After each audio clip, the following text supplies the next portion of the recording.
2025 అంతా కూడా నీవు దుఃఖపడిన స్థితి, 2025 అంతా కూడా నీవు బాధపడిన స్థితి, 2025 అంతా కూడా నా జీవితం ఎప్పుడు నిరాశ అని కృంగిపోయిన స్థితి, 2025 అంతా కూడా నా జీవితంలో ఇక ఆశీర్వాదం లేవని బాధపడిన స్థితి,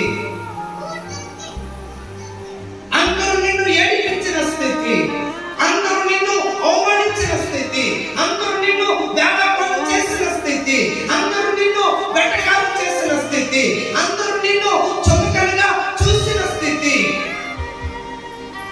2025 కూడా కొన్ని పరిస్థితులతో మనం బాధపడ్డామేమో. కానీ ఈరోజు దేవుడు అంటున్నాడు, నీ జీవితంలో నూతన కార్యాలు జరగాలంటే నీవు ఏం మర్చిపోవాలి?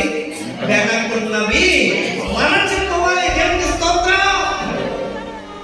2025 కూడా అప్పులు చేసేసావు.